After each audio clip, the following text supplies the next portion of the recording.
أشرقت الشمس عليها عن خطط لم أعبأ فيها ستكون بأيامي فرقا فحياتي قبل الحلقات تيه بضياع بشتاتي من دون نعيم الآيات نرتاد لنحفظها الحلقا. أعوذ بالله من الشيطان الرجيم. بسم الله الرحمن الرحيم. السلام عليكم ورحمة الله وبركاته. الحمد لله رب العالمين والصلاة والسلام على أشرف الأنبياء والمرسلين سيدنا محمد وعلى آله وصحبه أجمعين. الحمد لله ثم الحمد لله ثم الحمد لله. Puji dan syukur kita panjatkan kepada Allah Subhanahu wa taala kerana pada malam ini seperti mana yang kita janjikan, walaupun mohon maaf terlewat daripada waktu yang sepatutnya iaitu pukul 9 malam. Ni dah hampir 9.30 malam. Mohon maaf kepada yang menunggu seawal pukul 9 malam. Kita ada masalah teknikal sikit. Ala kulihan, kita ambil kesempatan ini terpanggil untuk mengadakan bacaan Yasin Perdana dalam keadaan kita melihat sekarang kes semakin hari semakin bertambah dan tidak nampak angka pengurangannya kes positif COVID-19 ini. Jadi kita ambil kesempatan ini, kita satukan doa kita, kita panjatkan kepada Allah Subhanahu wa taala melalui bacaan Yasin kita selepas ini. Moga-moga Allah Subhanahu wa taala menerima amalan kita. Moga-moga ada di kalangan kita yang Allah Subhanahu wa taala makbulkan doanya. Kalau salah seorang saja di kalangan kita yang diterima doanya pun, alhamdulillah, kita sangat-sangat bersyukur. Moga-moga asbab itu Allah Subhanahu wa taala mengurangkan kes yang berlaku dan Allah Subhanahu wa taala memberi keselamatan untuk kita bersama insya-Allah. Baik. Seperti mana biasa, untuk setiap pertemuan kita mulakan dulu dengan suratul Fatihah. Kemudian kita ikuti dengan bacaan 10 ayat pertama surah Al-Kahfi. Dan selepas itu saya huraikan sedikit berkenaan dengan surah Al-Kahfi. Kemudian kita teruskan dengan bacaan Yasin insya-Allah. Baik.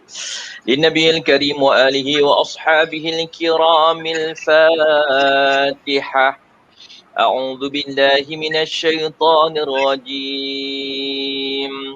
Bismillahirrahmanirrahim.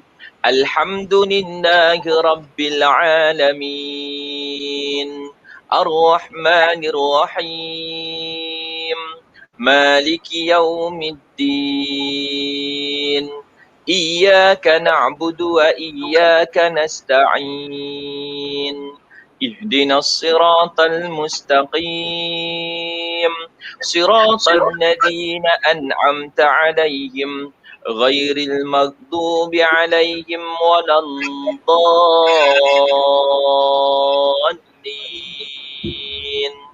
Amin. Suratul Kahfi ayat 1 hingga 10. Bagi yang dah hafal, boleh hafal. Bagi yang belum hafal, boleh tengok kepada skrin insya-Allah. A'udzu billahi minasy syaithanir rajim. Bismillahirrahmanirrahim.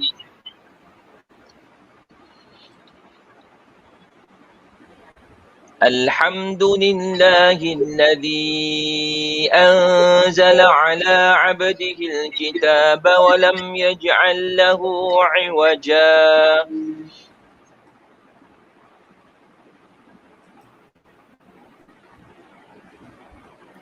قيما لينذر بأسا شديدا من لدنه ويبشر المؤمنين ويبشر المؤمنين الذين يعملون الصالحات أن لهم أجرا حسنا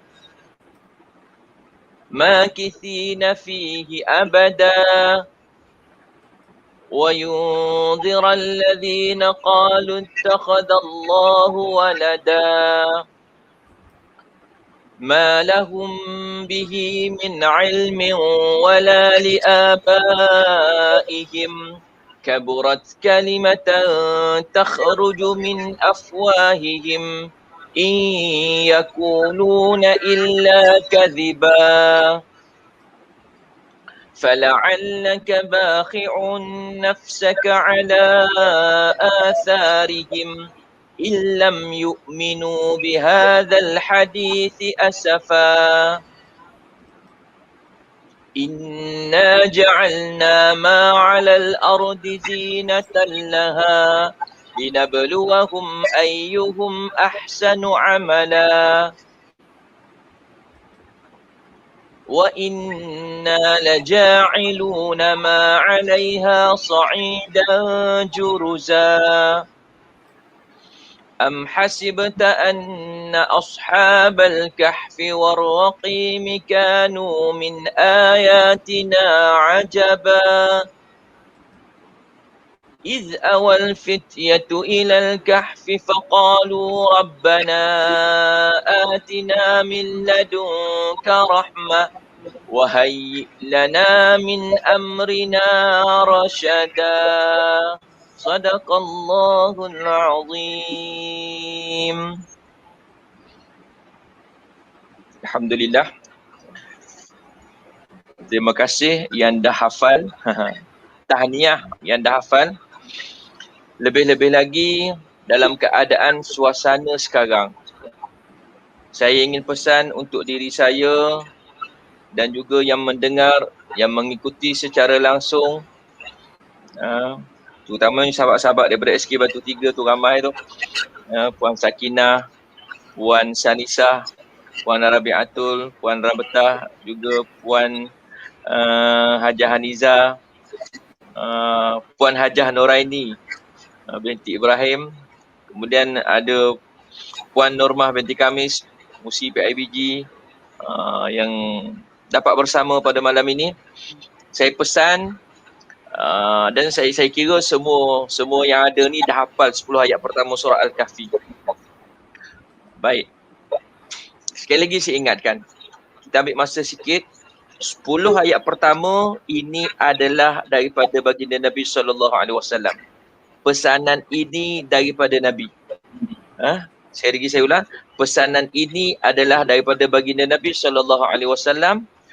Kata Nabi SAW, man hafaza, sesiapa yang menghafal 10 ayat daripada suratul Kahfi, maka, ini hadis riwayat Abu Daud, daripada Abu Darda. Kata Nabi SAW, sesiapa yang menghafal 10 ayat pertama daripada surah Al-Kahfi, maka akan terpelihara daripada fitnah Dajjal. Hadis riwayat Muslim. Subhanallah. Baik. Kenapa saya tekankan perkara ni? Saya ulang sekali lagi. Apa yang telah dikeluarkan surat siaran oleh Majlis Agama Islam Sarawak.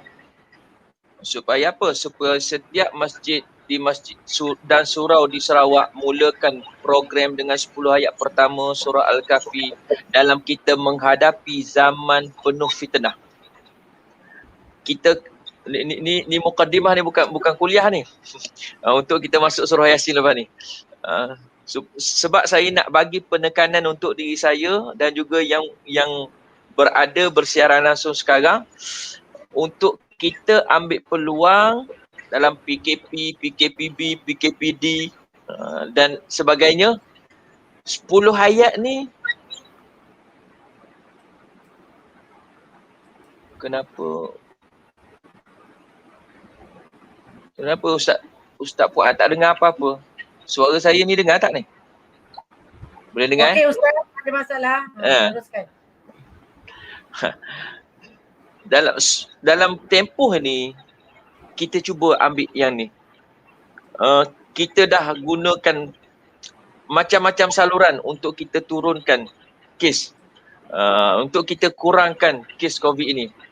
Jadi kita ambil peluang ini untuk kita sama-sama hafal. Kalau boleh setiap keluarga hafal dan setiap ahli rumah hafal 10 ayat pertama surah Al-Kahfi. Ini jaminan daripada baginda Nabi SAW.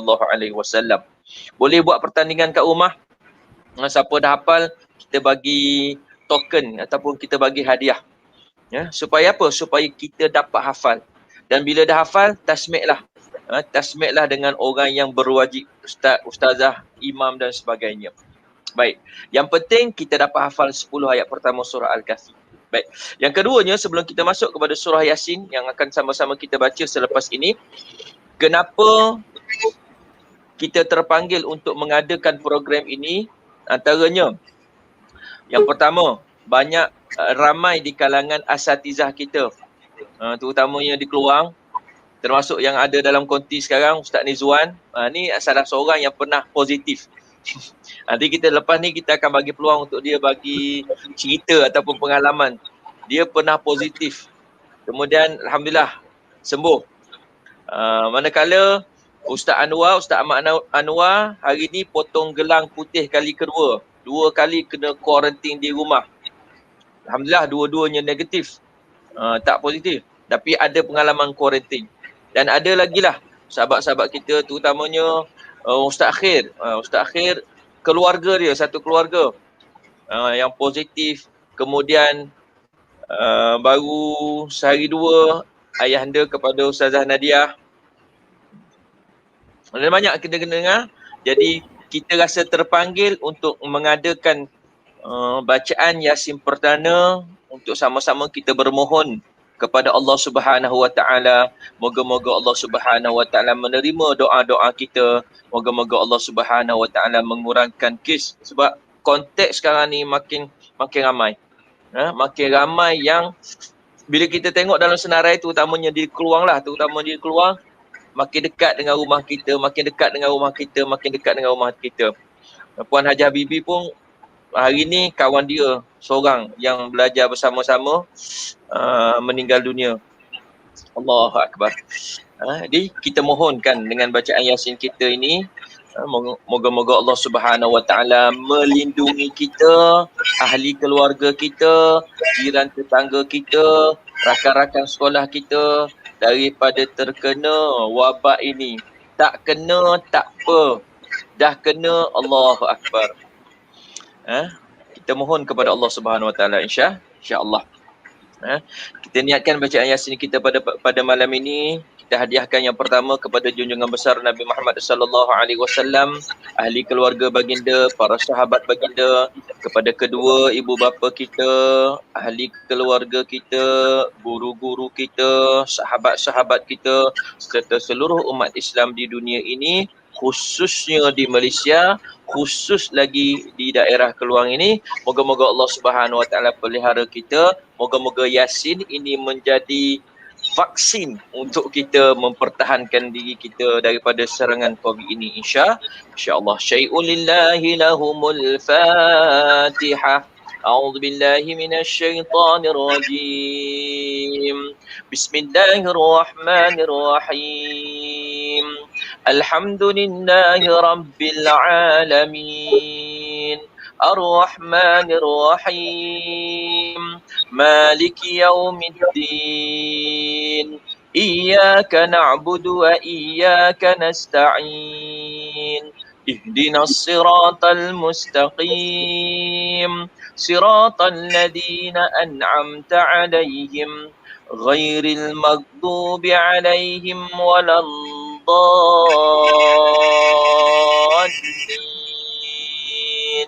Amin.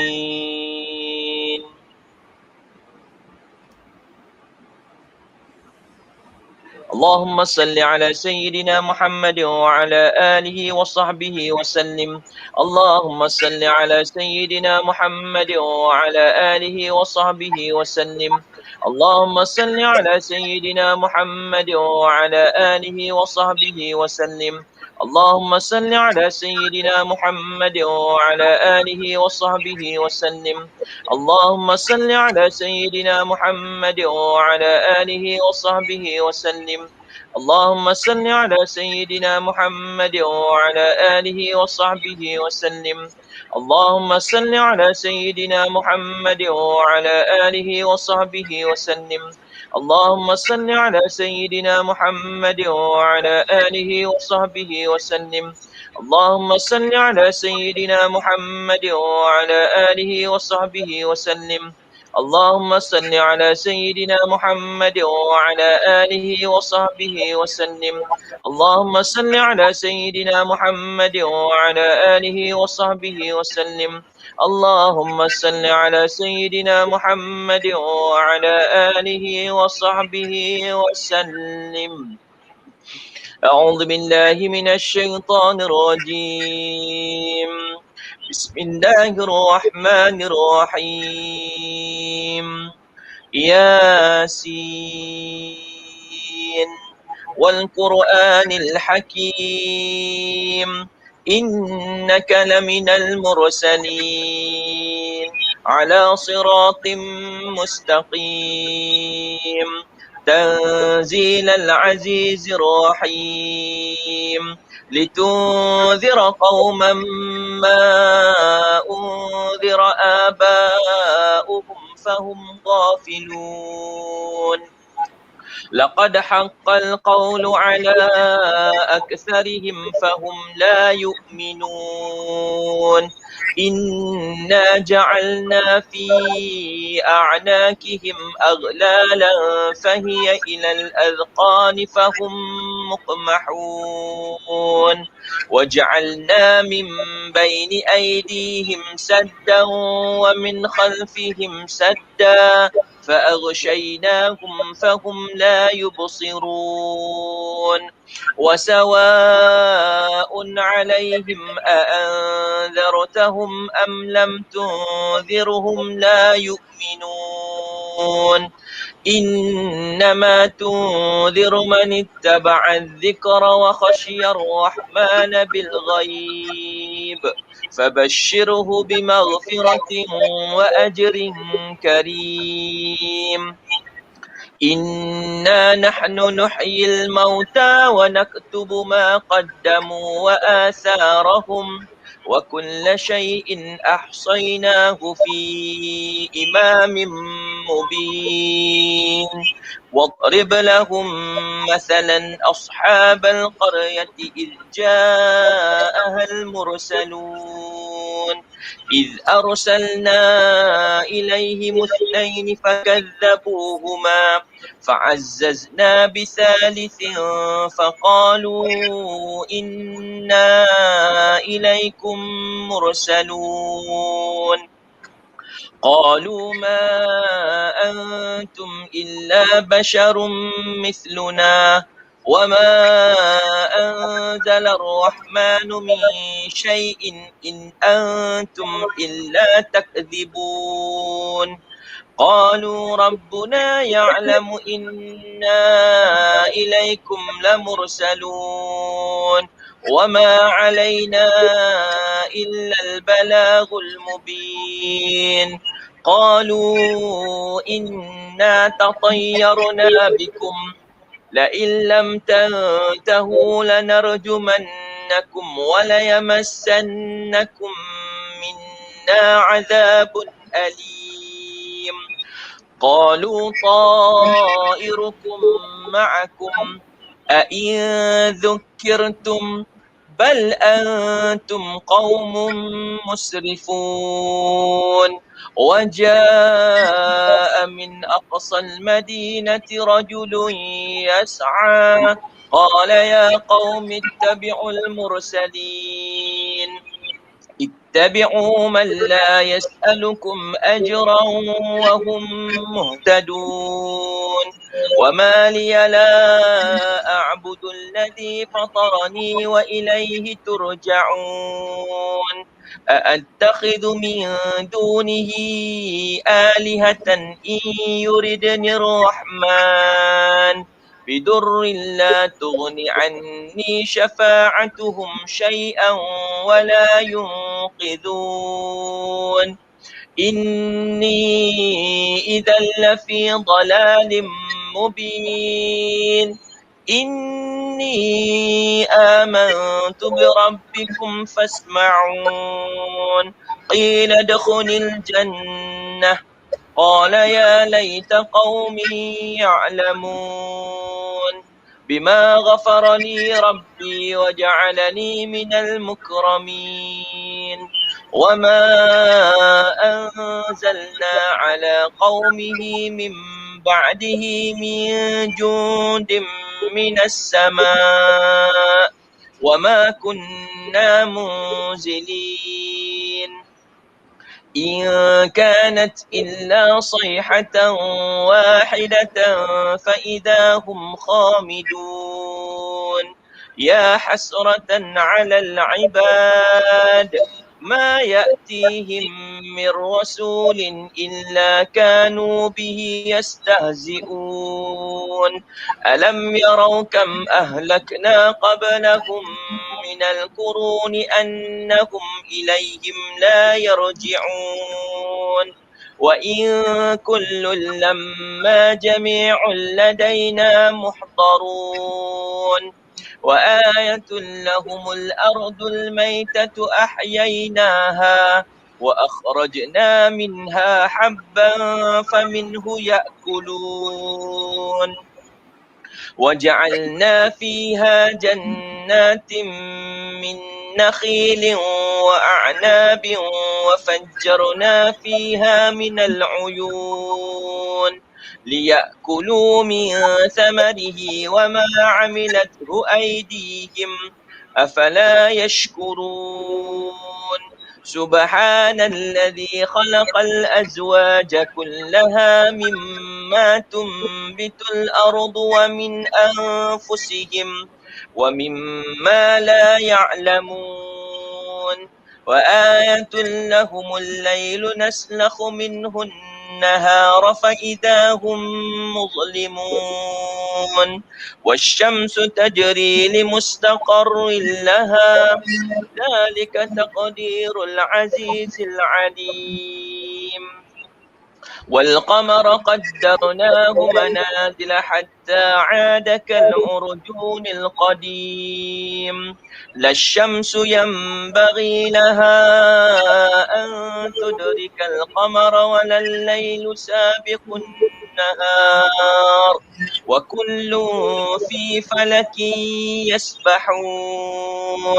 وآية لهم أنا حملنا ذريتهم في الفلك المشحون وخلقنا لهم من مثله ما يركبون وإن نشأ نغرقهم فلا صريخ لهم ولا هم ينقذون إلا رحمة منا ومتاعا إلى حين وإذا قيل لهم اتقوا ما بين أيديكم وما خلفكم لعلكم ترحمون وما تأتيهم من آية من آيات ربهم إلا كانوا عنها معرضين وإذا قيل لهم أنفقوا مما رزقكم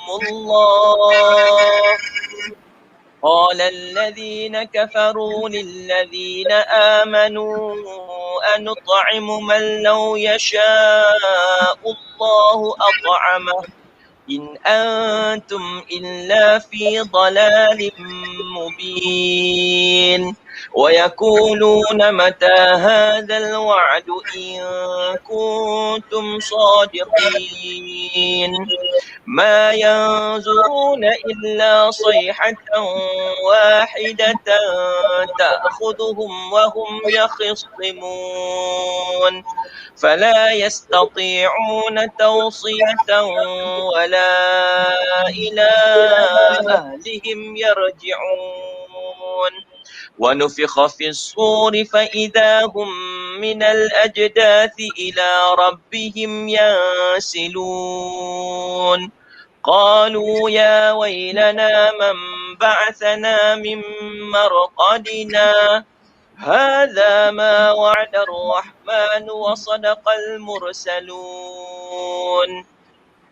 إن كانت إلا صيحة واحدة فإذا هم جميع لدينا محضرون فاليوم لا تظلم نفس شيئا ولا تجزون إلا ما كنتم تعملون إن أصحاب الجنة اليوم في شغل فاكهون هم وأزواجهم في ظلال على الأرائك متكئون لهم فيها فاكهة ولهم ما يدعون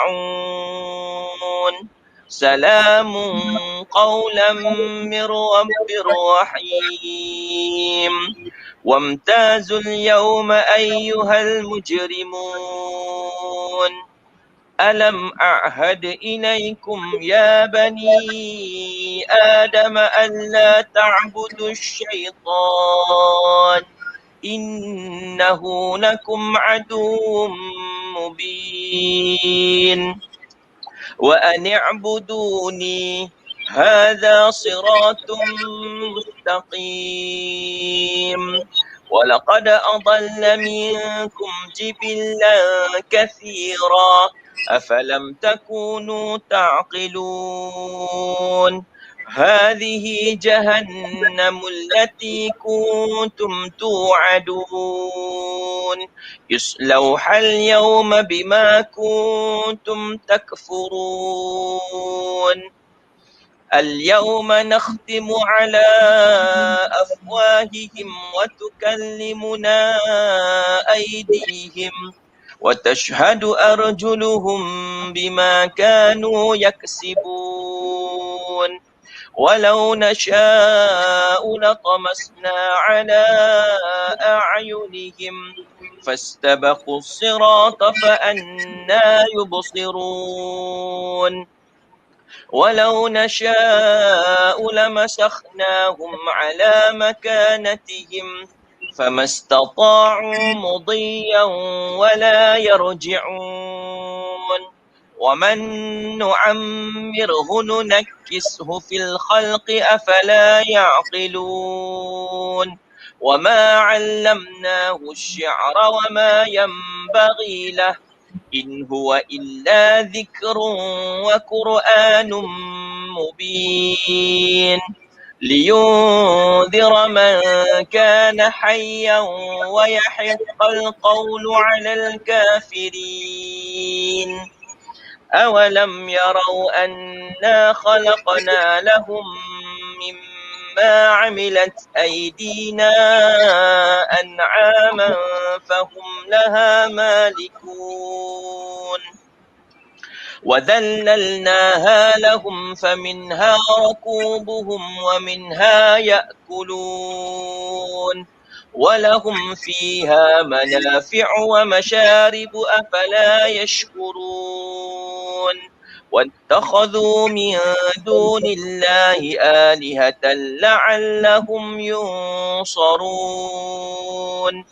لا يستطيعون نصرهم وهم لهم جند محضرون فلا يحزنك قولهم إنا نعلم ما يسرون وما يعلنون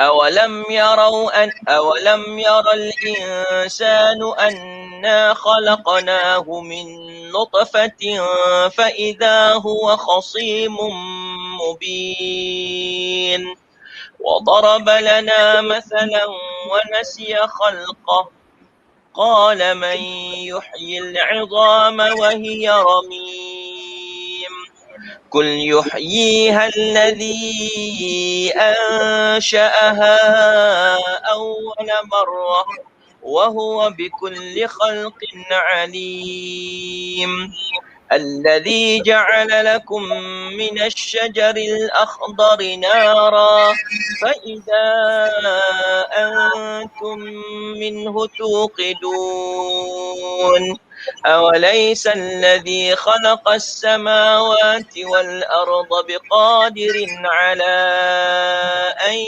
يخلق مثلهم بلى وهو الخلاق العليم إنما أمره إذا أراد شيئا أن يقول له كن فيكون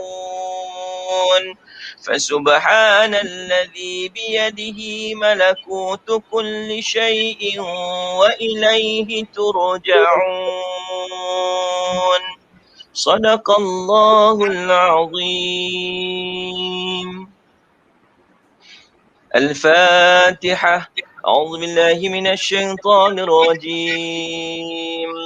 بسم الله الرحمن الرحيم. الحمد لله رب العالمين الرحمن الرحيم مالك يوم الدين إياك نعبد وإياك نستعين اهدنا الصراط المستقيم صراط الذين أنعمت عليهم غير المغضوب عليهم ولا الضالين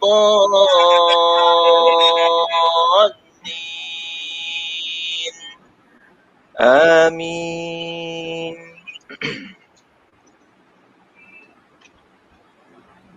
InsyaAllah kita akan sama-sama memanjatkan doa kepada Allah Subhanahu Wa Taala.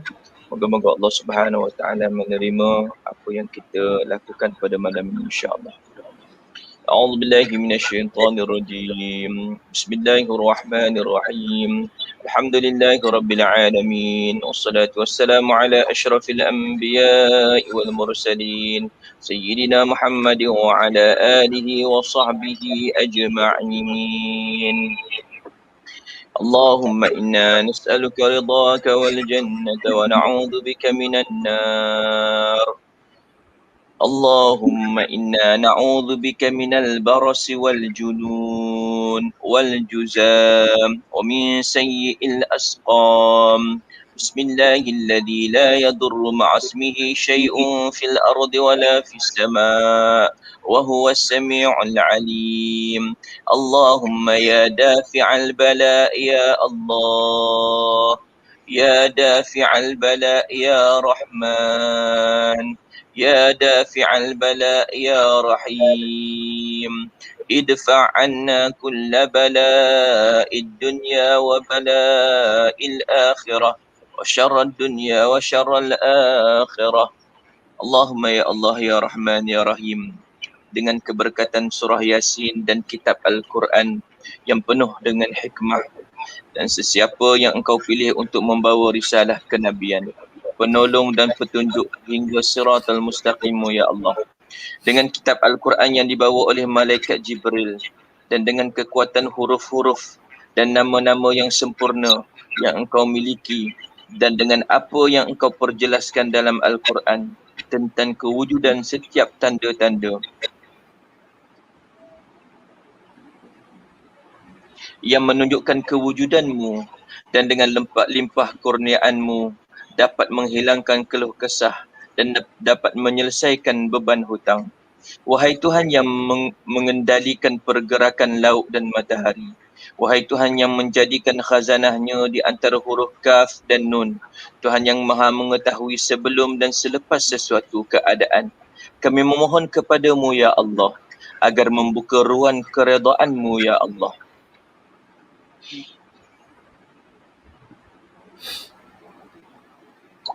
Ya Allah, jadikanlah kami bersatu padu memuji dan memuja kekayaan-Mu agar Engkau permudahkan segala kehendak dan permintaan kami. Ya Allah, Engkau jadikanlah keredaan-Mu sebagai teman hidup kami dan dengan limpah kebesaran-Mu Engkau tunaikanlah permintaan kami secepat mungkin. Perkenankanlah doa kami ya Allah, dan benarkanlah harapan kami di sisi-Mu ya Allah, dan masukkanlah kami ke dalam rahsia firman-Mu. Sesungguhnya pekerjaan-Mu apabila menghendaki sesuatu, hanyalah dengan Engkau berkata jadi, maka jadilah ia. Maha suci Tuhan yang menguasai setiap sesuatu, dan kepadanya lah kembali semuanya. Maha suci Tuhan yang dapat menghapuskan segala duka cita. Maha suci Tuhan yang dapat menghilangkan kesusahan. Dan Maha suci Tuhan yang dapat menyelesaikan beban hutang. Dan Maha suci Tuhan yang kerjanya apabila menghendaki sesuatu hanya dengan berkata jadilah, maka jadilah. Wahai Tuhan yang menghilangkan duka cita, hilangkanlah. Ya Allah, wahai Tuhan yang menghilangkan duka cita, wahai Tuhan yang menghilangkan, hilangkanlah. Wahai yang menghilangkan, hilangkanlah. Hilangkanlah daripada kami duka cita. Wahai Tuhan yang hidup, yang kekal, yang mempunyai kebesaran dan kemuliaan, dan Allah telah beri rahmat dan kesejahteraan ke atas penghulu kami Nabi Muhammad, keluarga dan sahabatnya, dan segala pujian bagi Allah Tuhan semesta alam. Ya Allah ya Rahman ya Rahim, ampunkanlah dosa-dosa kami ya Allah, dosa kedua ibu bapa kami, dosa guru-guru kami dan seluruh umat Islam. Engkau lindungi kami yang kerdil ini dari segala musibah. Ya Allah, jauhilah kami daripada bala bencana, wabak penyakit terutamanya virus COVID-19, ta'un, pelbagai kelakuan keji dan mungkar, segala kepayahan dan dugaan yang zahir dan yang tersembunyi. Ya Allah, selamatkanlah negara kami ini dan negara umat Islam daripada segala bencana tersebut. Sesungguhnya Engkau maha berkuasa ke atas segala-galanya, dan Engkaulah yang selayaknya memberi perkenan. Ya Allah ya Rahman ya Rahim, Engkau berikanlah ketenangan dalam hati kami, agar kami dapat menempuh segala dugaan ini dengan penuh kekuatan dan kesabaran. Mudah-mudahan ianya meningkat dan lagi keimanan dan ketakwaan kami kepadamu ya Allah. Ya Allah ya Rahman ya Rahim, kami memohon kepadamu agar diberi kesembuhan kepada mereka yang dijangkiti wabak coronavirus, dan berikanlah ketabahan dan kesabaran kepada keluarga mereka dalam menghadapi ujian ini.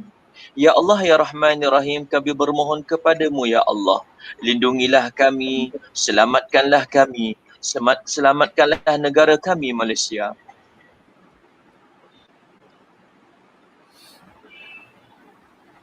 Ya Allah ya Rahman ya Rahim, kami menadah tangan bermohon kepadamu ya Allah, memohon perlindungan dan pertolongan darimu ya Allah. Ya Allah, kami sedar, kami akur, kami faham wabak COVID-19 ini adalah teguran darimu ya Allah. Teguran darimu ya Allah. Teguran darimu ya Allah. Maka ampunkanlah segala dosa kami ya Allah, segala kesalahan dan kesilapan kami ya Allah. Bantulah kami ya Allah, hamba-hamba-Mu yang lemah ini ya Allah. Angkatkanlah, hapuskanlah wabak ini, lenyapkanlah wahai Tuhan yang maha berkuasa. Ya Allah ya Rahman ya Rabbul Jalil, lindungilah kami, keluarga kami, anak-anak kami, jiran tetangga kami dan negara kami dan seluruh dunia daripada wabak ini. Ya Allah, sembuhkanlah mereka yang telah dijangkiti. Sembuhkanlah mereka yang sedang dirawat, ya Allah. Berikanlah kekuatan dan kesabaran kepada barisan hadapan kami yang sedang bertungkus lumus berjuang merawat para pesakit dan memerangi wabak ini, ya Allah. Ya Allah, Ya Rahman, Ya Rahim, Ya Zal Jalali wal Ikram. Ya Allah, sesungguhnya kami amat sedih dengan apa yang menimpa kami ini, ya Allah. Hanya Engkaulah yang maha berkuasa. Berikanlah kepada kami kekuatan, ya Allah. Berikanlah kepada kami keupayaan, ya Allah, agar kami dapat menghadapi semua ini. Semoga kami dapat memperbaiki kekurangan, kelemahan kami, ya Allah. Semoga ada hikmah di sebalik ujian ini ya Allah. Semoga kami semakin kuat keimanan dan ketakwaan kami kepadamu ya Allah. Ya Allah, ya Jabbar, ya Mutakabbir. Kami sedar ya Allah, banyak yang Engkau mahu tunjukkan kepada kami dengan asbab musibah dan bencana ini ya Allah. Banyak yang Engkau nak tunjukkan kepada kami ya Allah di atas asbab musibah ini ya Allah.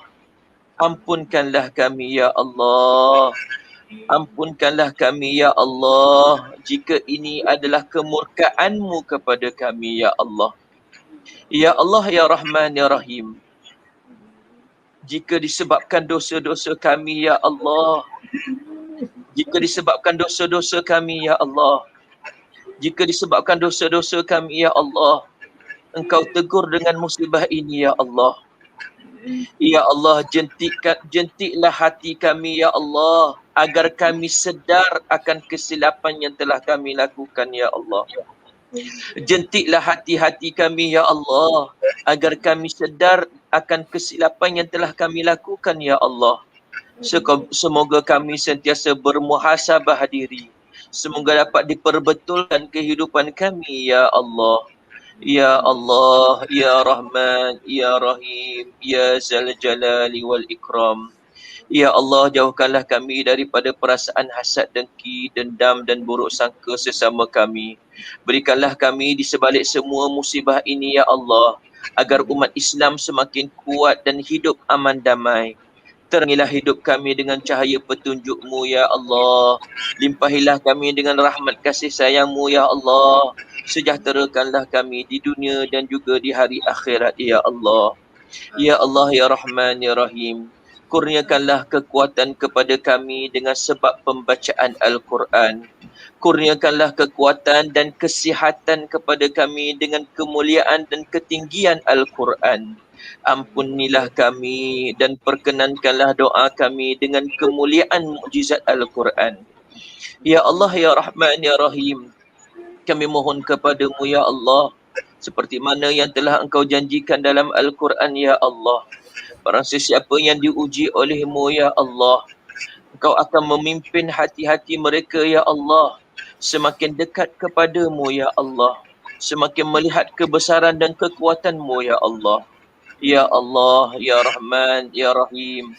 Kami menyatakan kelemahan kami kepadamu ya Allah. Kami menyatakan kehinaan kami kepadamu ya Allah. Ya Allah, ya Rahman, ya Rahim, ya Zal Jalali wal Ikram. Rabbana zalamna anfusana wa illam taghfir lana wa tarhamna lanakunanna minal khasirin. Allahumma ij'al jam'ana hadha jam'an marhuma wa tafarruqana min ba'dihi tafarruqan ma'suma wa la taj'al Allahumma fina wa la ma'ana wa la من يتبعنا شقيا ولا مترودا ولا محروما. ربنا آتنا في الدنيا حسنة وفي الآخرة حسنة وقنا عذاب النار. اللهم إنا نجعلك في نهور أعدائنا ونعوذ بك من شرورهم. اللهم بدد شملهم وفرق جمعهم وشتت كلمتهم وزلزل أقدامهم وسلط عليهم كلبا من كلابك يا قهار يا جبار يا منتقم يا الله يا الله يا الله. اللهم يا منزل الكتاب ويا مجري السحاب ويا هازم الأحزاب اهزمهم وانصرنا عليهم اهزمهم وانصرنا عليهم اهزمهم وانصرنا عليهم. اللهم انصر الإخواننا المجاهدين والمستضعفين في فلسطين وفي كل مكان وفي الأرض الإسلام وفي العالمين كافة. Allahumma qahhir juyushal Amerika wa Israel wa syuraka'ahum wa atba'ahum. Allahumma qahhir juyushal Amerika wa Israel wa syuraka'ahum wa atba'ahum. Allahumma qahhir juyushal Amerika wa Israel wa syuraka'ahum wa atba'ahum. Rabbana atina fid dunya hasanah wa fil akhirati hasanatan wa qina adzaban nar. Sallallahu ala sayyidina Muhammad wa ala alihi wa sahbihi wa baraka wa sallam. Walhamdulillahi rabbil alamin. Taqabbalallahu minkum minna wa minkum taqabbal ya karim. Alhamdulillah. Terima kasih kepada semua yang dapat menyertai bacaan Yasin perdana kita pada malam ini, dan insya-Allah kalau ada rezeki diizinkan oleh Allah Subhanahu Wa Taala, kita akan mengadakan bacaan Yasin perdana seperti ini secara berkala, dan kami akan mesyuarat AJK Mursyid daerah Keluang bila dan bagaimana keadaannya. Tuan-tuan yang dirahmati oleh Allah Subhanahu Wa Taala sekalian, sikit saya nak selitkan sebelum kita habiskan bicara ini. Ustaz Nizwan dah boleh masuk? Kalau boleh masuk, okey. Ataupun Ustaz Anwar, kalau boleh masuk, kita nak kongsikan sedikit sebanyak. Cuma sebelum dia orang masuk, saya nak sebut apa yang dipesankan oleh kawan saya. Kawan saya Dr. Faarzali, satu sekolah. Semasa di sekolah menengah dahulu, dia 2 kali positif. Doktor, frontliner, 2 kali positif. Positif kali pertama, kemudian okey sembuh. Positif kali kedua, sembuh. Dan bila dah sembuh tu, kita orang tanya dalam satu program tu, satu perbincangan. Dia kata kena kali kedua tu, ya Allah, macam-macam dia rasa. Macam-macam dia rasa, satu je dia tak rasa, iaitu mati. Subhanallah. Sampai macam tu sekali. Sampai dia kata apa? Dia kata sebab bila kita tanya bagaimana nak mengelak daripada terkena, bagaimana nak mengelak daripada terkena corona ni, dia kata satu je ingatan, bersangka buruk dengan semua orang. Ni saya ulang, saya pegang kata-kata dia dan saya ulang. Dia kata apa? Bersangka buruk pada semua orang. Saya kata Nabi suruh bersangka baik. Husnuzon. Tiba-tiba doktor ni kata, kawan saya, dia kata apa? Bersangka buruk dengan semua orang. Maksudnya apa? Kita sangka orang yang ada sekeliling kita tu positif. Supaya apa? Jangan nak salam-salam. Jangan nak peluk-peluk. Allahu Akbar.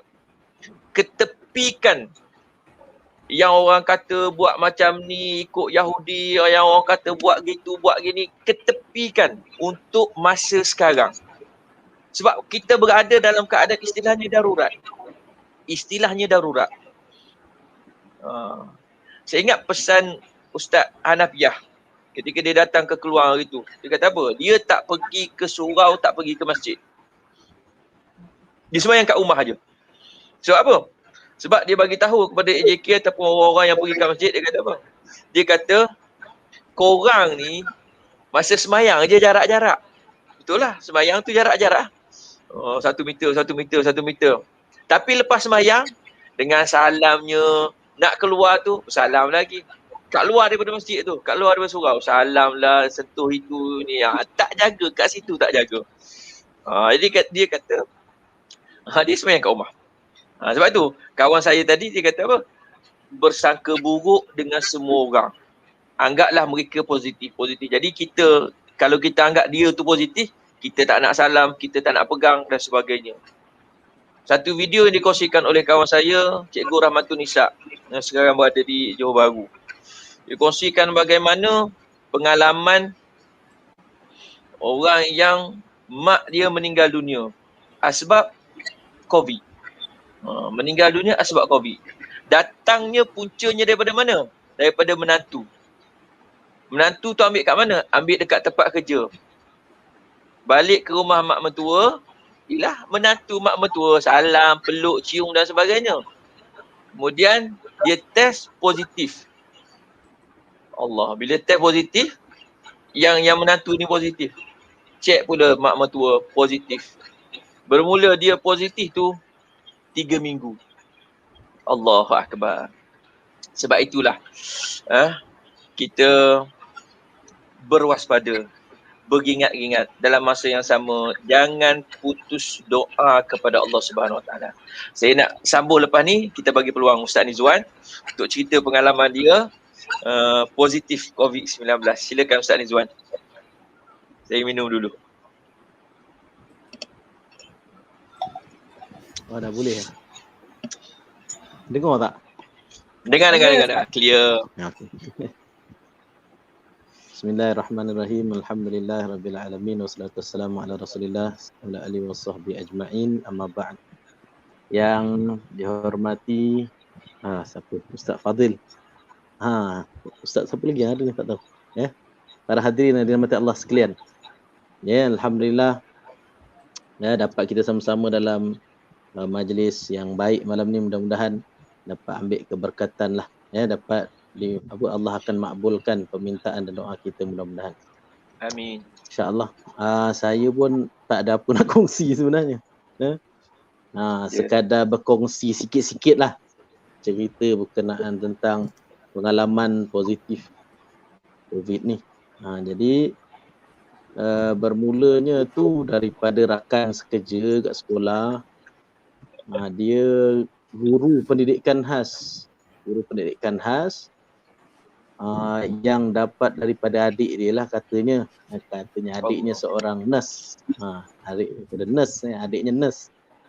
Jadi dia bawa ke sekolah, bawa ke pendidikan khas. Kebetulan pula saya ngajar pendidikan khas. Kebetulan saya ngajar pendidikan khas. Itu dia. Jadi time tu macam biasalah, sebab kita duduk kat Paluh kan, kawasan kampung ladang. Langsung tak terfikir benda tu boleh sampai ke Paluh. Konon-kononnya lah, rasa macam langsung tak sampai kot. Jadi kita pun mengabaikan SOP mengabaikan SOP itu sebenarnya. Tuan-tuan itu dia. Jadi kita, tapi saya tak rapat sangat pun dengan cikgu ni. Tapi mungkin dia suka duduk dalam kawasan yang tertutup. Dia suka duduk kawasan tertutup dan dia suka buka aircon. Dia memang tak boleh hidup tanpa aircon. Cikgu ni memang tak boleh hidup tanpa aircon. Dia memang 24 jam aircon. Jadi kita numpang tui lah, tempat sejuk kan. Sambil lepas-lepas ngajar tu kita numpang tui. Cari tempat aircon. Bual-bual, rupanya ada natijahnya lah, ada kesan. Kemudian habis kemudian cuti yang seminggu cuti 2 minggu ke seminggu tu, yang bulan 4, bulan 5, bulan 3, cuti bulan 3. Seminggu. Cuti seminggu tu kan. Cuti Lepas sekolah tak boleh balik kampung. Hari yang last hari Khamis tu saya dijemput untuk menyampaikan ceramah Nisfu Syakban di masjid. Allahu Akbar. Jadi saya pun dah pupa. Lepas tu hari Rabu baru tahu. Rakan saya telefon. Hari Rabu tu juga saya pergi jumpa dengan Ustaz Aziz Mustaqim, qori kita, qori Keluang. Sebab saya nak masuk tilawah Quran time tu, nak masuk tilawah Quran peringkat negeri. Saya jumpa dengan beliau untuk bertalaki malam tu, Rabu. Habis bertalaki dengan beliau, singgah ngeteh kat kedai. Lepas tu cikgu pendidikan khas ni call. Dia kata jangan pergi mana-mana, aku positif kata dia. Pergi mana dah mana-mana. Dah jalan ke sana kemari dah. Jadi kita pun balik, terus saya kuarantin diri. Dah balik tapi dah dekat seminggu lebih tu. Saya lupa nak maklumkan. Selepas jumpa hari Khamis tu, semula cuti, hari Ahadnya tu saya demam. Itulah. Saya demam. Demam sakit badan. Dan disebabkan risau saya tak sempat baik nak masuk tilawah Quran, jadi saya demam tu terus pergi klinik. Demam je, rasa macam badan tak sihat, terus pergi klinik. Pergi klinik, terus doktor cek, dia kata saya tak demam. Dia kata suhu 365, dia tak demam kata dia. Tak demam lah. Badan rasa demam kan. Kemudian rasa tak sihat. Rasa badan memang sakit. Tu badan memang sakit, satu badan memang rasa sakit. Sakit, sengal-sengal. Rasa macam lenguh sangat. Itu dia. Tapi saya pada waktu tu, itu saya punya, tak tahulah orang kata, kita bersangka buruk jugalah. Kita rasa, ini simptom-simptom ni. Jadi benda pertama saya buat ialah saya minum air panas yang banyak. Saya minum air panas yang banyak. Minum air panas. Badan rasa tak sihat, dia terus minum air panas. Air panas dia. Rumah ada kuih kan. Ada kuih, ada kuku. Air panas, minum. Ya.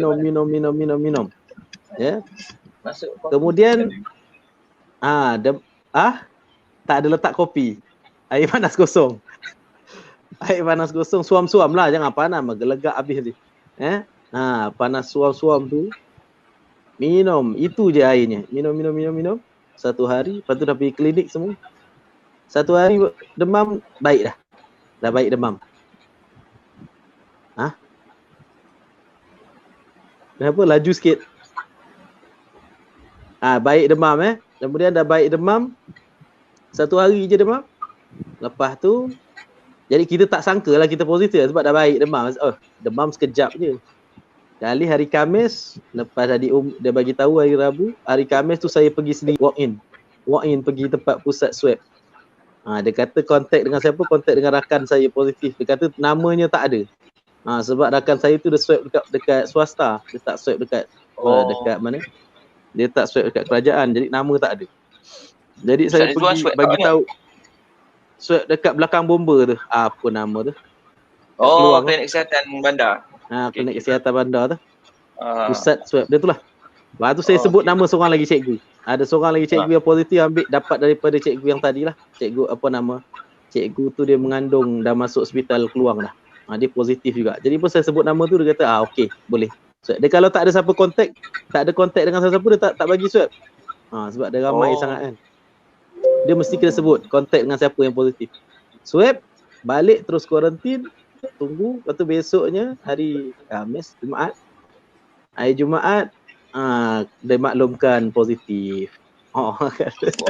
Tapi waktu tu saya dah sihat dah, tak ada apa-apa. Bila dapat tahu positif tu, perasaan tu macam mana? Dapat berita perasaan kata positif tu. Perasaan tu macam ya tak ya lah. Betul ke positif ni? Rasa macam dah sihat, dah tak ada apa-apa. Saya rasa mungkin sebab saya minum air panas kot. Sebab dia duduk dekat tekak kan. Dia duduk dekat tekak dengan hidung pada awalnya tu.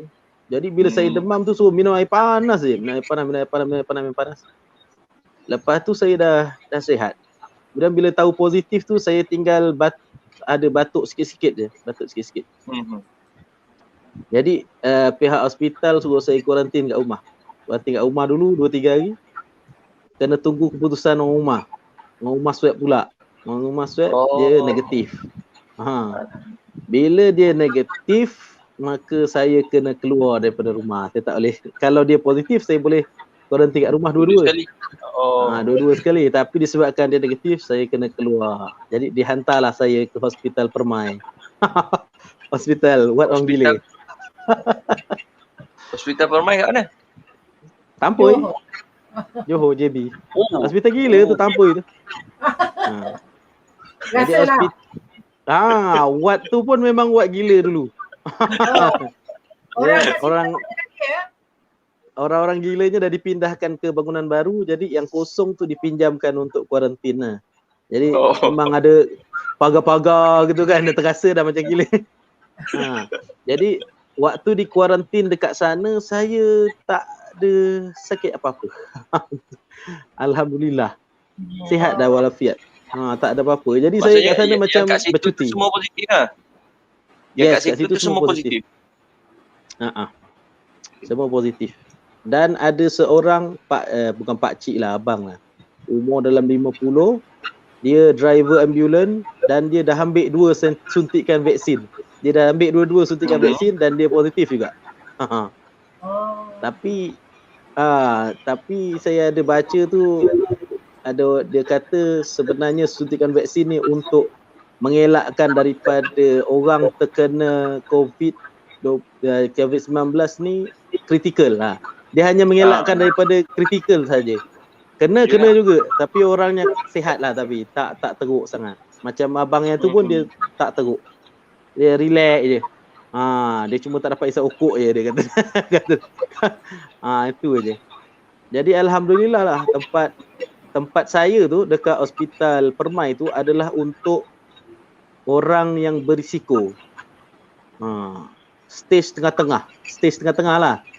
Dia berisiko, contoh badan besar lah senang kata, yang gemuk memang dia hantar situ lah. Yang gemuk dia hantar situ. Oh, dia ikut saiz. Yang berisiko. Ya, dia ikut saiz. Kalau kita kurus, kalau kita tak ada simptom, sihat tapi kurus, dia akan hantar ke stadium tertutup pasir gudang. Yang itu bebas sikit. Ada aircon dan sebagainya. Kalau kat tempat saya ni untuk orang yang badan gemuk, yang berisiko, ada kencing manis darah tinggi, hantar situ tapi tak teruk. Ada kencing manis darah tinggi tapi tak teruk. Kalau yang ada darah tinggi, kencing manis yang teruk, dia akan hantar Hospital Keluang. Hospital Keluang untuk COVID yang kritikal. Jadi saya dihantar sana, duduklah kat sana, makan ayam masak air, sayur masak air. Makanan hospital lah. Makan hospital. Memang tawa meleseh.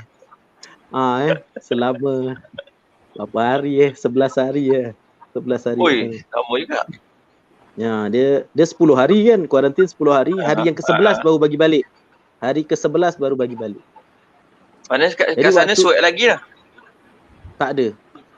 Dia memang sekali, dia orang yang dah positif dia swab sekali je. Lepas tu nak tahu swab negatif balik tu? Tak ada, dia tak akan negatif. Dia tak akan negatif selama 3 bulan. Habis tu kau positif lagi sekarang ni? Masih positif? Allah Akbar. Tapi virusnya dah lemah dan dia tidak boleh menyebar pada orang lain. Tapi tetap ada benda tu? Yes, masih ada dalam badan. Dia ambil masa 3 bulan untuk antibody kita full recover. Untuk antibody kita betul-betul buang dia jadi negatif tu 3 bulan. 90 hari. Allah. Jadi sampai bulan 7 lebih kurang. Dari bulan 4 kena. Betul-betul lah, itu ikut kiraan dia. Dia tak boleh sebarkan pada orang lain lah. Saya tak boleh sebar pada orang lain. Tetapi dimaklumkan doktor, dalam tempoh 3 bulan ni saya punya antibody rendah. Sangat senang kena lagi. Sebab kalau ada orang positif lain, mungkin kena, dia akan senang kena lagi. Jadi itu orang kata, orang yang dah sembuh daripada COVID ni sebenarnya takut pada orang lain. Dia kena takut dengan orang lain. Orang tak takut dengan kita sebenarnya sebab kita tak boleh nyebar pada orang lain. Tapi orang lain boleh sebar dekat kita sangat senang. Itu dia. Itu dia. Jadi kena lebih lah. Lepas tu geng-geng yang positif pendidikan khas sekolah SK2 tu beli hand sanitizer besar tu seminggu habis. Seminggu habis sanitizer besar tu. Setiap 3-4 minit pakai, 3-4 minit pakai, 3-4 minit pakai. Memang kena sentiasa pakai. Sebab memang sebelum ni saya terfikir juga teori yang mengatakan sebenarnya virus ni dia sebenarnya boleh masuk melalui bahagian muka sahaja. Dia boleh masuk kat bahagian muka. Kat tangan dia tak masuk. Kalau kita pegang kat mana-mana, kita duduk kat mana-mana yang ada virus tersebut, kita biar saja dekat tangan, dia akan mati. Lama-lama dia akan mati. Dia akan mati. Yang masalahnya bila kita pegang tempat-tempat yang ada virus ni, kita pegang muka. Kita betulkan mask sebagainya. Itu masalah. Jadi saya sekarang ambil langkah lah, bila saya pegang mana-mana, sebelum pegang muka, saya mesti sanitize dulu. Sebelum pegang muka, saya sanitize dulu. Sebelum pegang muka sanitize. Pengalaman. Saya sanitize dulu. Jadi itulah. Lepas tu masa kat sana memang tak ada apa-apa. Itu je lah. Tapi dia bila dah masuk, dia akan cari segala-galanya. Bila dah masuk hospital, dia akan cari segala-galanya. Time tu lah. Dia macam JPJ. Bila dah tahan, dia akan cari kesalahan. Yang sama juga, masuk hospital, dia akan cari segala-gala penyakit yang kita ada. Buah pinggang, tiba-tiba lah pula ada buah pinggang, tiba-tiba ada darah tinggi, tiba-tiba ada kencing manis. Semua benda dia akan cari. Full check. Ya, dia akan cari semua. Dia mula-mula, dia masuk saja, dia akan buat dua perkara lah. Sebab kita ada varian baru ni kan. COVID yang terbaru ni, bila dia swab negatif. Tapi bila dia check dekat X-ray, paru-paru ada. Jadi dia, waktu dekat saya kena tahan lagi tu, dia memang dia dah dua-dua buat. Swab memang confirm positif lah, dan dia akan ambil dekat paru-paru juga. Dia akan X-ray paru-paru. Memang dua tu memang wajib. Kemudian dia akan ambil oksigen, dia akan check kita punya darah, tekanan darah, kencing manis, semua dia check. Dia check semua sekali. Ambil darah pun ada juga. Dia ambil darah 2 kali sehari, ambil darah. Ambil darah. Kena pula doktor pelatih. Cucuk sana tak dapat, cucuk sini tak dapat, cucuk sana tak dapat. Geram je. Tapi sakit tak Ustaz? Sakit. Ya, dia ingatkan tangan patung katnya. Dah cucuk, dah pusing-pusing, cari darah tak jumpa. Kan, dia ingatkan tangan patung lah. Aduh kan. Kita pun doktor pelatih ni kan. Lepas tu lagi satu, bila kita ada masalah saja, doktor tak akan bagi balik. Kalau kita ada masalah, kata macam kita kencing manis kita tak stabil ke tinggi ke, dia tak bagi balik. 11 hari, ada yang paling lama saya pernah tengok 20 hari. Kena kuarantin sampai 20 hari. Sebab dia ada masalah. Paru-paru masalah, kencing darah tinggi dia masalah. Tahan lagi, dia tahan. Dia sebab itu yang kalau kita tengok kadar kesembuhannya biasanya lagi kurang lah daripada kes baru. Jadi dia banyak tahan. Tengok yang ada masalah je dia akan tahan. Jadi itulah. Jadi kita pun bimbang kena tahan lebih daripada 11 hari. Kan. Jadi waktu itulah macam-macam sembahyang, macam-macam doa baca. Lembutkanlah hati kita, doktor pakar ni. Dia yang buat keputusan, doktor pakar. Jadi bila saya telefon mak saya, bagi mak saya sedih lah. Rumah semua dengar positif aja dia dah melalak dah. Dah menangis dah dia. Kan. Tapi tak ada apa-apa sebenarnya dah saya lah. Sebab mungkin kita dah awal-awal tu saya dah demam je, saya terus minum air panas. Minum air panas 24 jam. Saya minta orang rumah saya isikan. Memang saya kuarantin tu pun pening juga kepala. Orang rumah saya beli penyembur pembasmi kuman Dettol tu. Bila saya nak keluar bilik je, dia akan pergi bilik sebelah, tutup pintu. Saya pergi tandas. Bila balik daripada tandas, dia akan sembuh tempat laluan saya semua dengan benda tu. Tempat laluan saya semua dah sembuh dengan Dettol. Sembuh.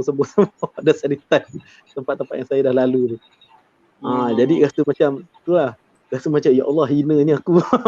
Tuan-tuan. Allah macam benda najisnya. Rasa macam tu kan. Kan. Nak bagi makan apa semua, main ketuk pintu kan. Ambil daripada luar. Memang benda-benda tu lah.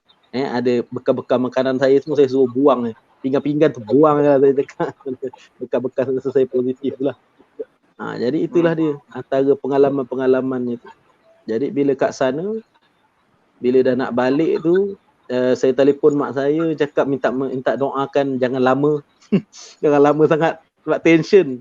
Itu masalahnya. Satu, dia punya ujian dia pertama kita sakit lah. Sakit badan ni. Ujian yang kedua sebenarnya mental kita. Kita punya mental bila kita berpisah dengan orang yang tersayang kan. Itu masalah. Bila kita berpisah dengan keluarga. Kalau macam saya berpisah sementara 11 hari, ada orang yang berpisah selama-lamanya. Last sekali jumpa time naik ambulans, itulah. Kan ada yang macam tu. Naik ambulans last jumpa, lepas tu dah tak jumpa lagi dah lepas tu sampai bila-bila. Itu pun antara salah satu emosi dalam mental dia. Jadi saya pun bimbang juga saya pergi.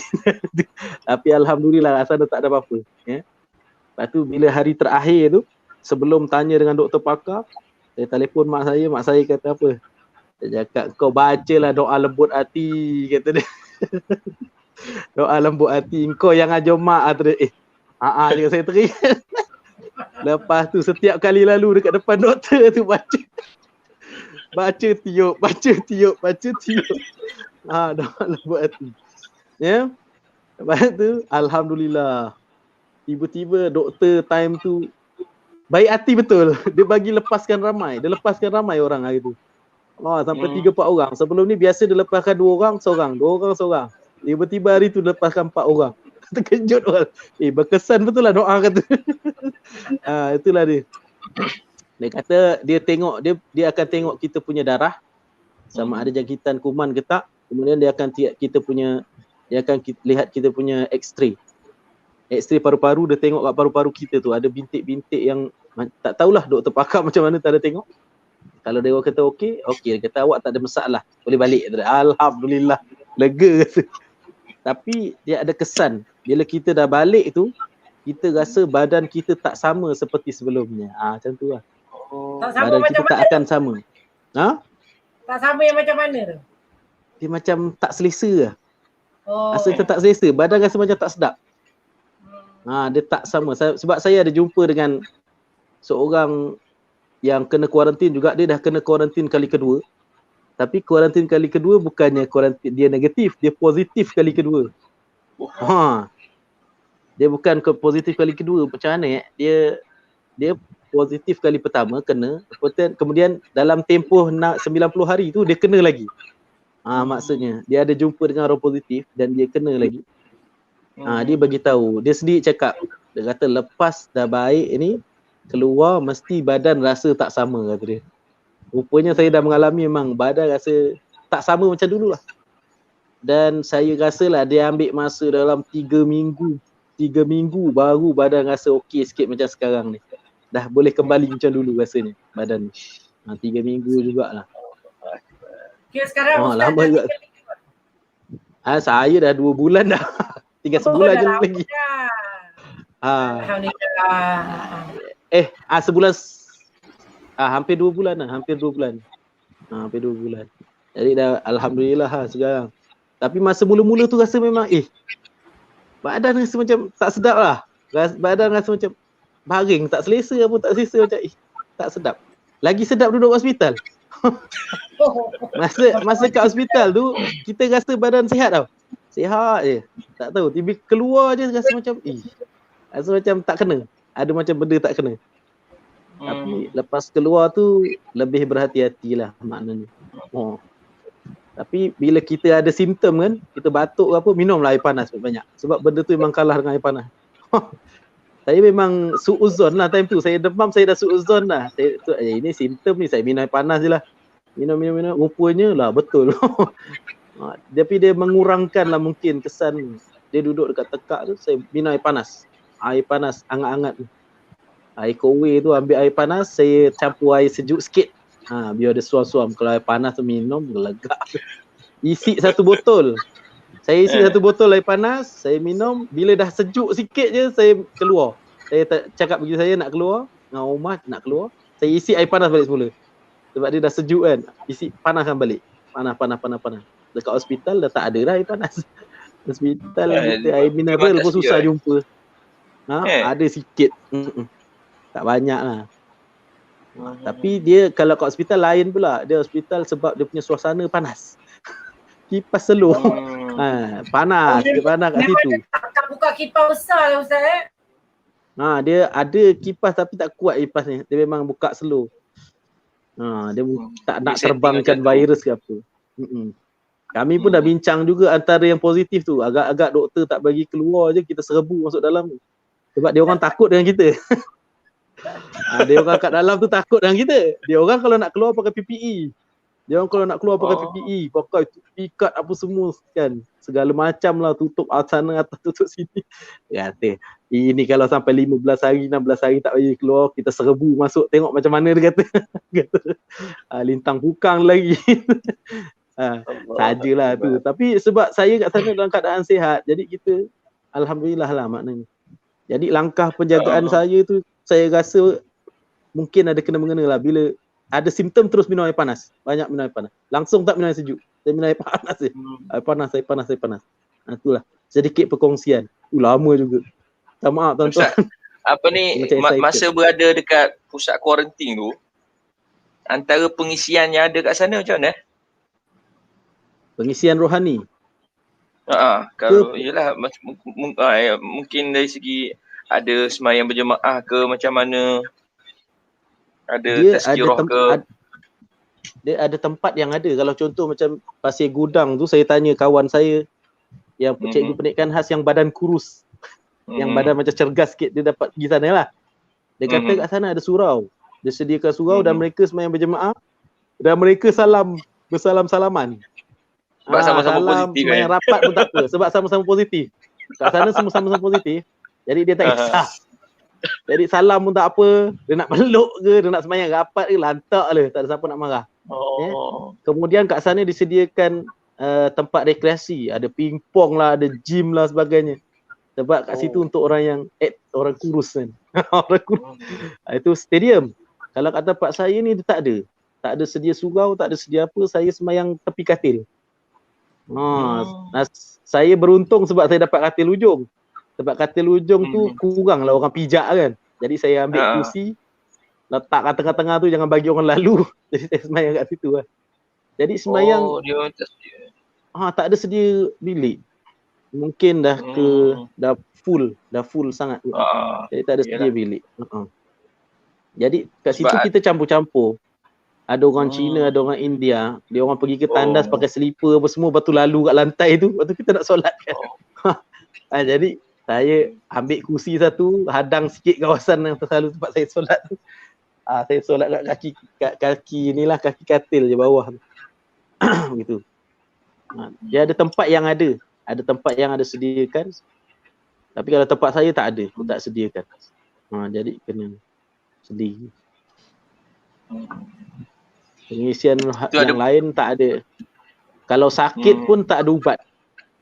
Sakit dia tak ada bagi ubat apa-apa. Bukan sakit tak ada bagi ubat apa. Macam mana? Dia hanya merawat simptom je. Dia kalau kita batuk, dia bagi ubat batuk. Dia kalau kita demam, dia bagi ubat demam.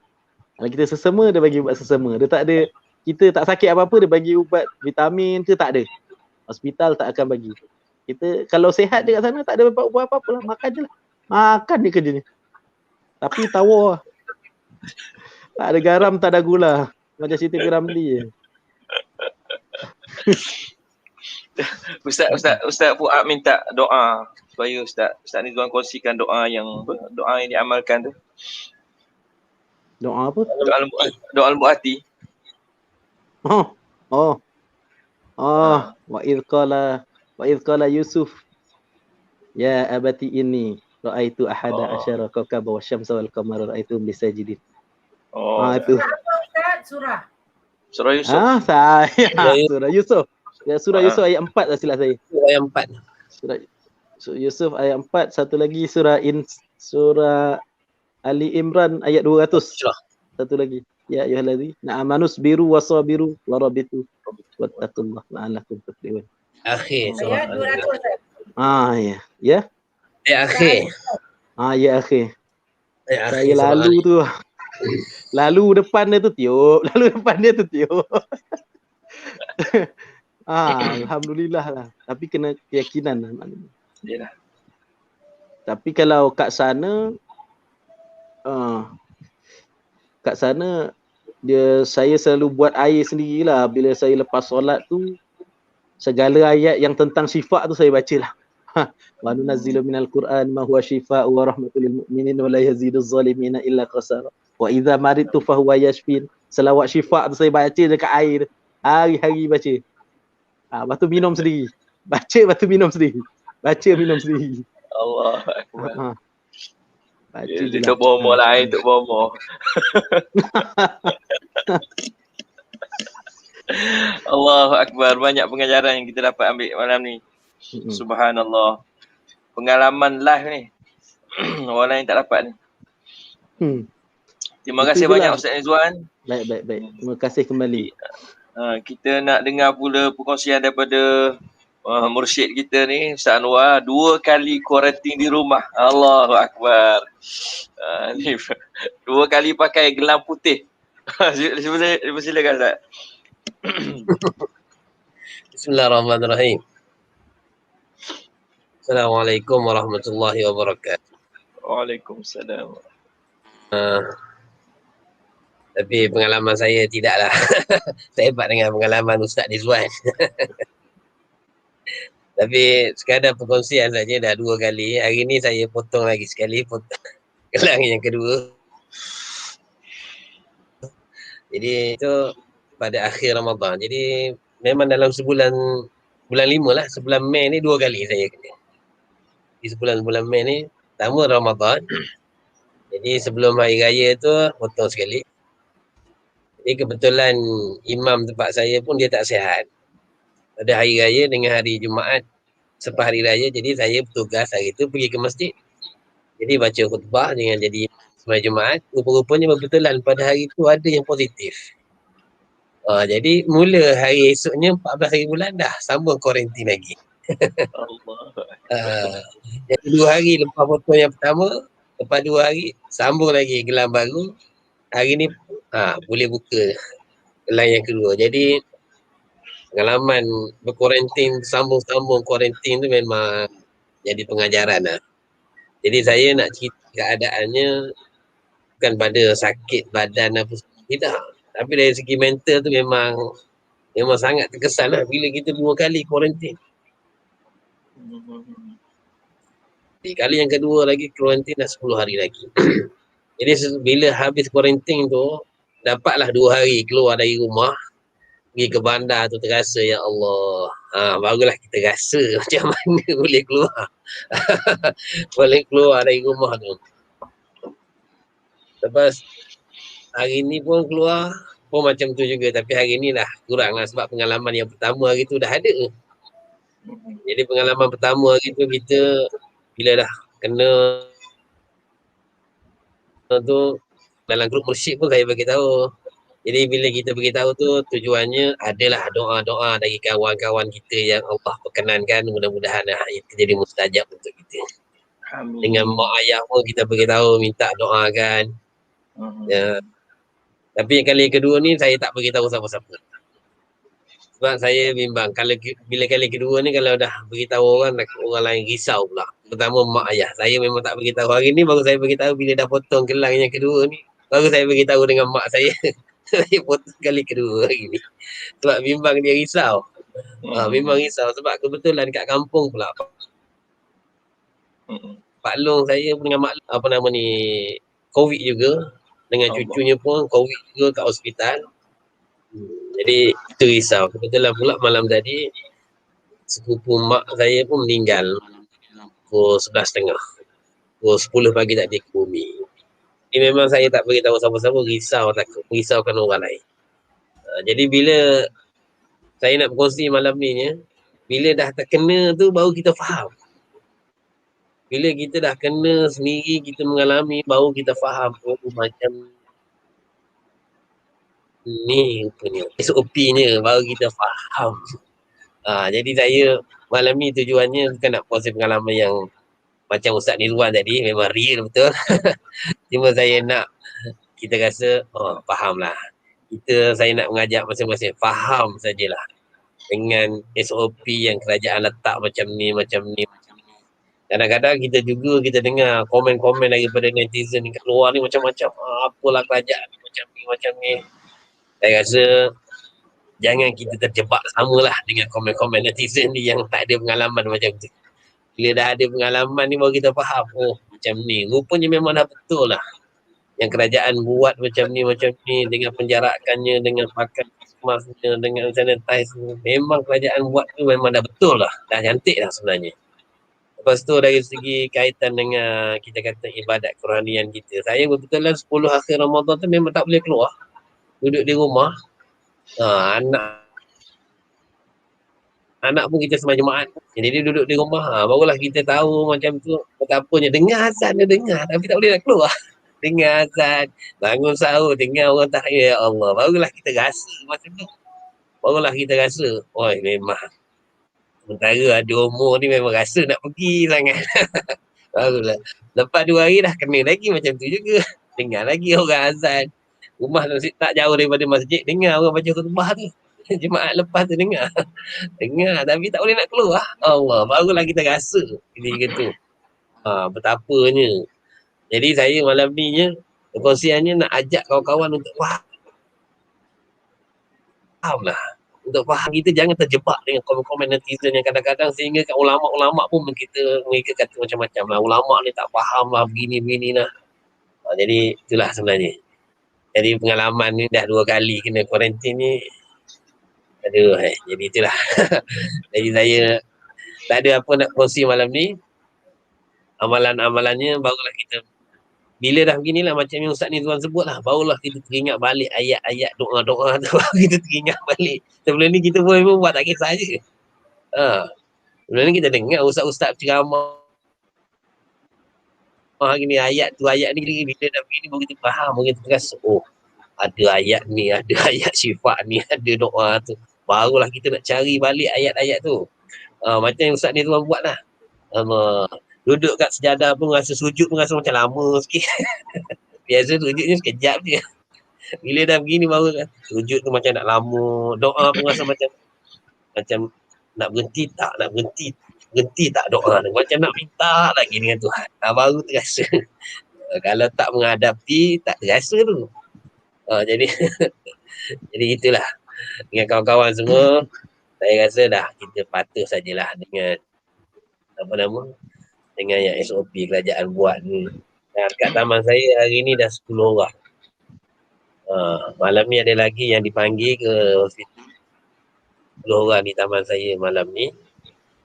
Itulah. Patuh sajalah. Saya ingatkan tu je. Okey, sekadar itulah. Allahu Akbar. Subhanallah. Terima kasih kepada malam ni.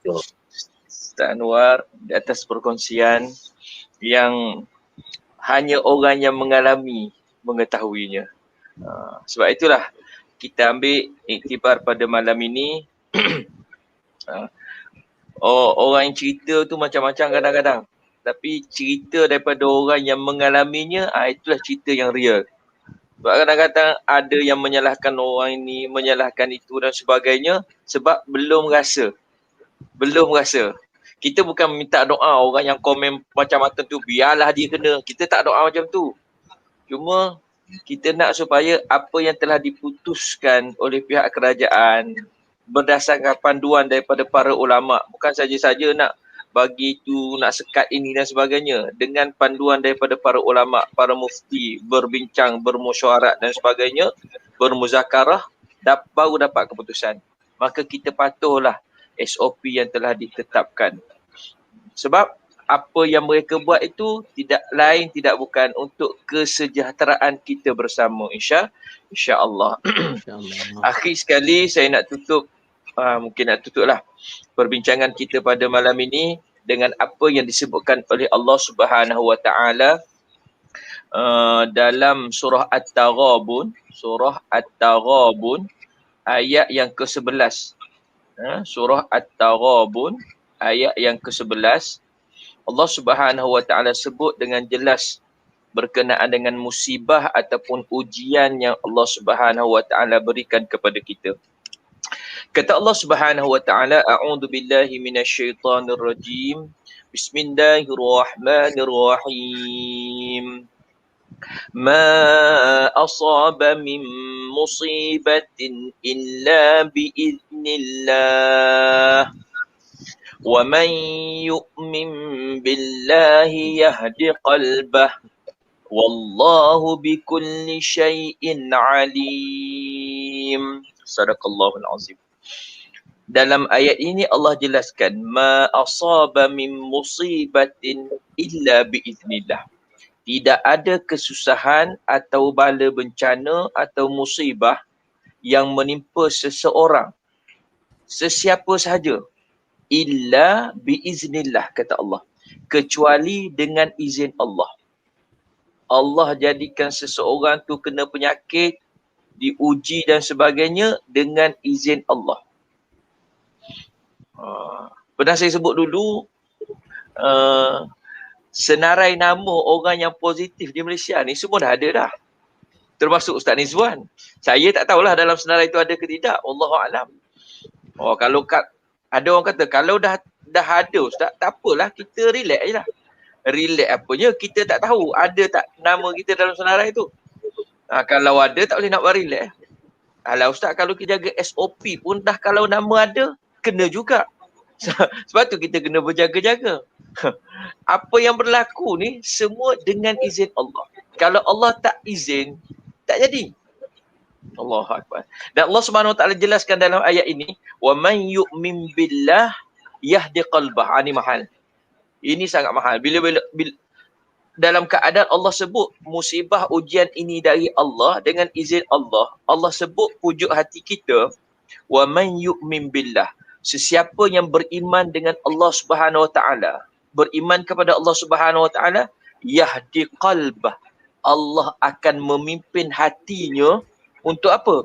Untuk menerima apa yang berlaku itu dengan tenang dan sabar. Ini sifat orang beriman. Apabila diuji oleh Allah Subhanahu Wa Taala dengan macam-macam ujian, sifat orang yang beriman yang dijelaskan oleh Allah, wa man yu'min billah yahdi qalbah. Allah akan memimpin hati mereka untuk tenang yang pertama sekali. Tenang bahawasanya ujian ini datang daripada Allah. Musibah ini datang daripada Allah.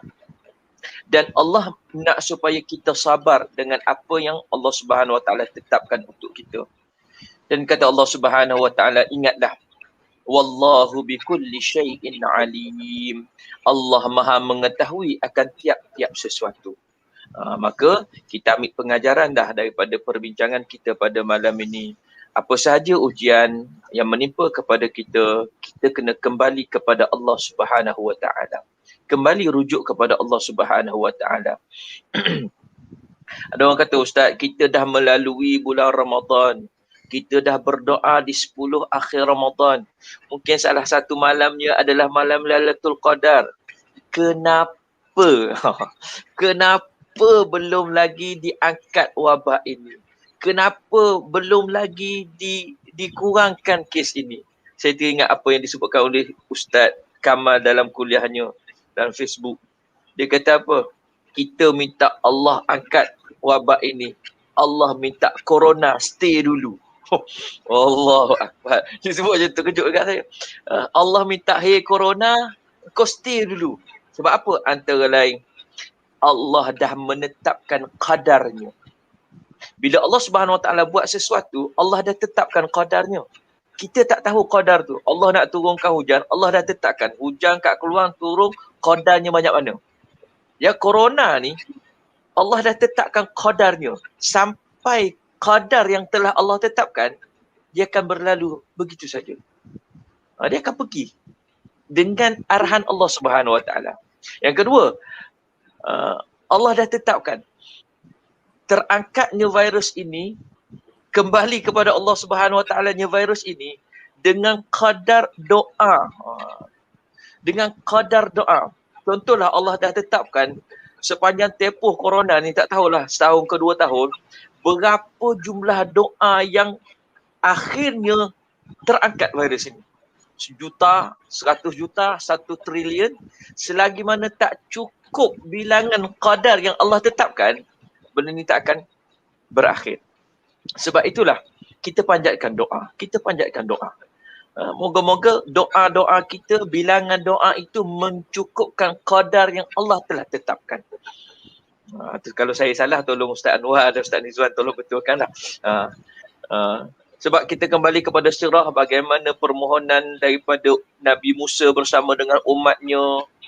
Itu kita tengok dalam keadaan qadar-qadar yang Allah Subhanahu Wa Taala telah tetapkan. Saya kira sekadar itu kot untuk malam ini. Puan Haji Habibi, Google Form dah ready? Sekejap. Untuk sikit. Ustaz cakap sikit lagi. Sikit lagi. Untuk Ustaz Anwar sambung. Ustaz Anwar lah sambung sikit lagi. Ada pertanyaan ke nak tanya ke lain-lain? Boleh. Nak tanya lagi. Okey, bismillahirrahmanirrahim. Saya sambung sikit dari Ustaz dah menyediakan Sijil.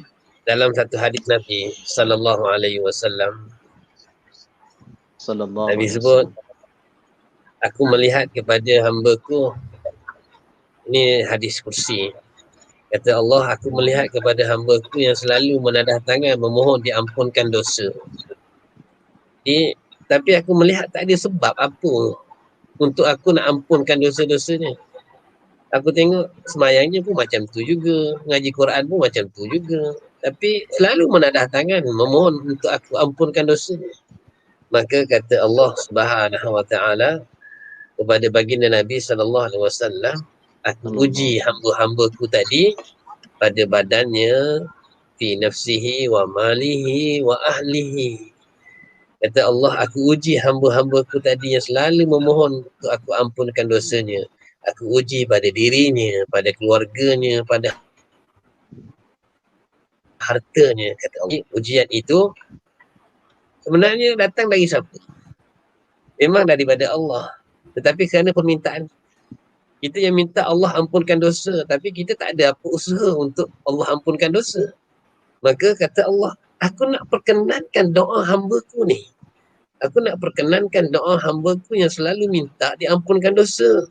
Jadi, aku datangkan sedikit ujian pada dirinya, pada keluarganya, pada hartanya, aku ampunkan dosa-dosa. Jadi bila kita faham hadis-hadis yang macam ni, kita rasa lebih tenang. Kita tenang.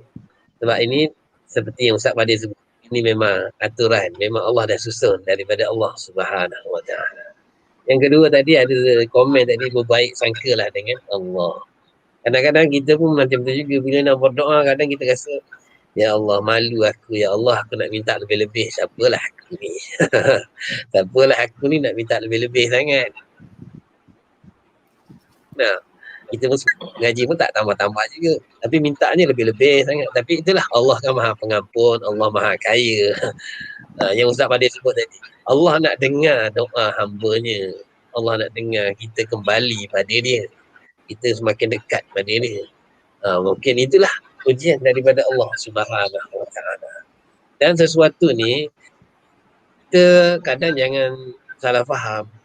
Tawakal tu kata ulama perbuatan hati. Tawakal itu perbuatan hati. Usaha ni perbuatan jasad kita. Allah bagi akal, Allah bagi tenaga, Allah bagi kekuatan mata, telinga ni untuk kita berusaha. Selama mana kita berusaha, selama itulah diberi ganjaran oleh Allah Subhanahu Wa Taala, dan hati itu bertawakal pada Allah. Jadi usaha dengan tawakal ni tidak akan bercanggah. Jangan kata kita tawakal duduk saja, tak. Hati, urusan hati, tawakal pada Allah, minta dengan Allah. Akal kita, mata kita, tangan kita ni bekerja, usaha. Sebab tu Nabi sebut sallallahu alaihi wasallam, Nabi sebut yang dalam Madinah, yang luar Madinah jangan masuk. Untuk apa? Itu usaha tu. Itu usaha. Dan usaha tidak menafikan tawakal di hati. Jadi jangan salah faham. Kadang-kadang kita tawakal saja. Ya, tawakal usaha di hati. Hati kita tawakal pada Allah.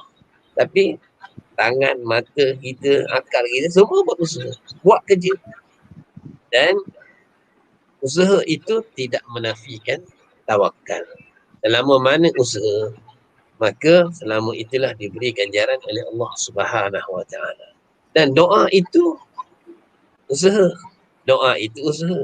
Dan doa itu ibadat. Jangan pula kita tadi mengeluh, Ustaz kan dah doa akhir Ramadan, kenapa Tuhan tak terima lagi? Kenapa tak terima? Allah nak tengok kita berusaha. Allah nak tengok kita berdoa. Allah nak dengar kita berdoa.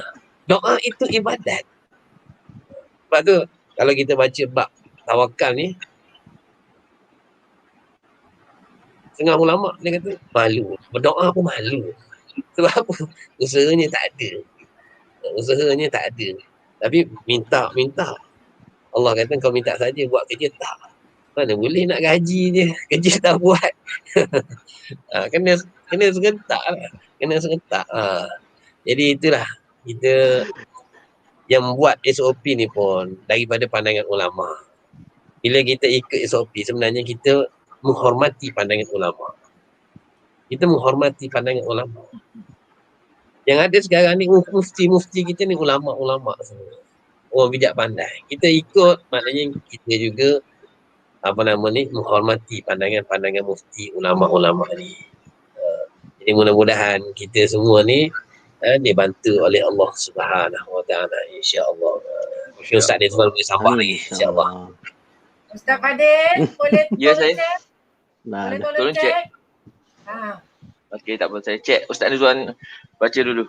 Baca dulu. Doa penutup. Saya kongsikan cerita daripada rakan positif yang dua kali kena tu. Dia masa kali pertama kena, dia kena teruk. Dia kata dia kena dekat rumah, dia sesak nafas. Dia tarik nafas boleh tapi hembus nafas tak boleh. Itu yang dia first time yang dia kena, yang teruk tu dia. Dia kena teruk. Dia tarik nafas boleh tapi hembus nafas tak boleh. Waktu tu dia dalam hati dia kata apa? Macam mana nak buat apa ni? Macam mana ni nak buat apa ni? Kata dia. Tak tahu nak buat apa, kata dia. Tak tahu nak buat apa, kata dia. Tarik nafas boleh, hembus nafas tak boleh. Tu dia. Itu jangkitan dah sampai ke paru-paru lah. Dia dah tahap 4. Masa tu. Masa first time dia dapat tahap 4. Masa yang kedua ni dia yang tahap 1, 2 je, yang ringan je. Dan dia dah keluar dah pun kuarantin. Ya, abang ni lah, dia umur 42 tahun. Dia kena mula-mula pada bulan 2. Bulan 2 kena, kemudian bulan 4 kena lagi. Yang kali pertama tu bulan 2 tu. Ya. Dia tarik nafas tapi tak boleh tembus. Tarik nafas tapi tak boleh hembus. Dia pemikiran dia macam blank, dia kata. Tak tahu nak apa benda aku nak buat ni. Nafas pun tak boleh, kata dia. Bernafas pun tak boleh, kata dia. Apa aku nak buat ni, kata dia. Lepas tu dia naik ambulan semua. Dah turun daripada ambulan, dia pergi HSA, Hospital Sultanah Aminah. Dia kata tak ada stretcher, bukan tak ada stretcher. Dia kena jalan sendiri. Sebab dia tak nak, dia panggil, dia tak nak waktu tu stretcher kurang. Dia tak nak ada pesakit COVID duduk nanti nak kena sanitize semua nak guna kan. Dia nak banyak nak guna pada yang lain. Jadi dia tak nak. Dia kata kalau boleh jalan, jalan. Jadi dia jalan tu dalam keadaan tak boleh nak bernafas. Tak boleh nak bernafas. Kata dia, bayangkanlah, kata dia. Tak boleh bernafas. Kemudian dia kata masuk bilik tempat rawatan tu macam kolam kecil yang tepi-tepinya ada getah macam belon. Macam kita budak-budak punya kolam tu kita pump kan.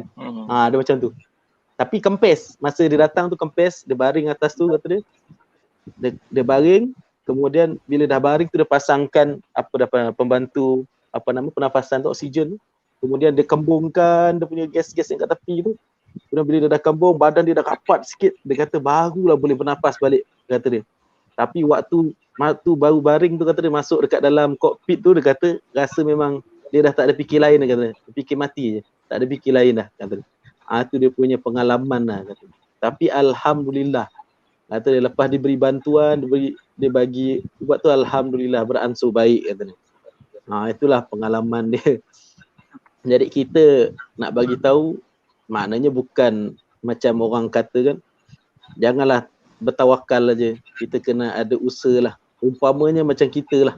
Nak bagi senang faham kan, umpamanya macam kita lah.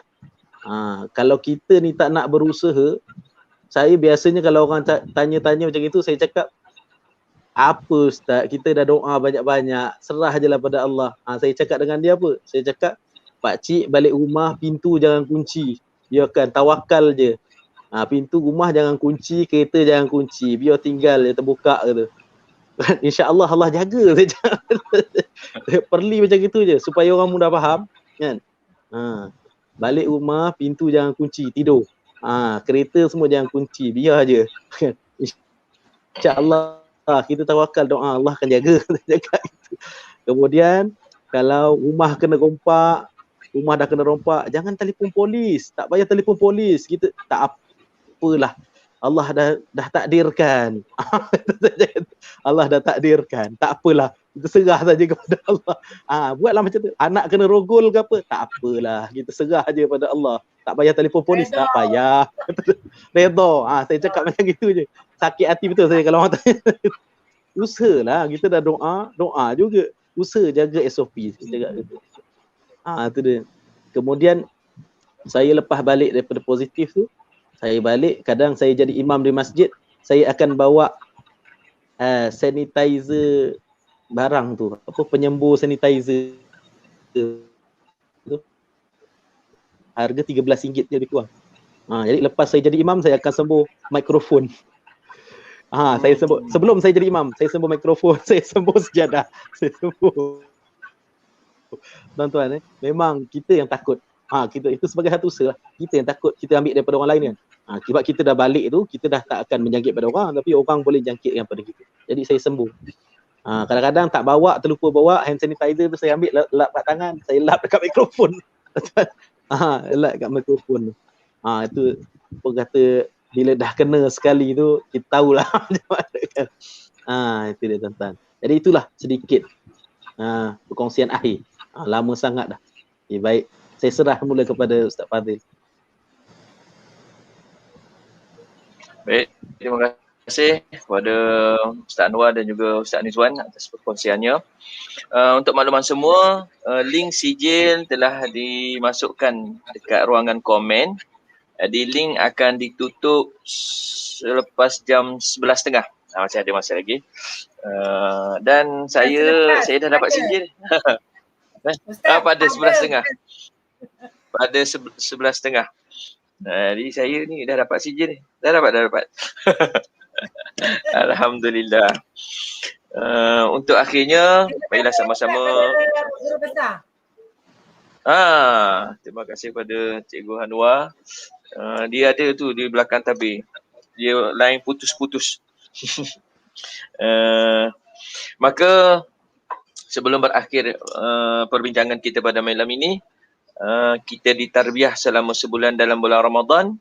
Kita teruskanlah amalan-amalan baik yang kita dah usahakan dalam bulan Ramadan yang lalu, supaya berkesinambungan sehinggalah kita jumpa Ramadan akan datang. Sebab Ramadan bulan tarbiyah ataupun bulan kursus, sebulan kita kursus, kita macam-macam sembahyang sunat kita buat, macam-macam doa kita buat, Quran kita tak lepaskan hari-hari.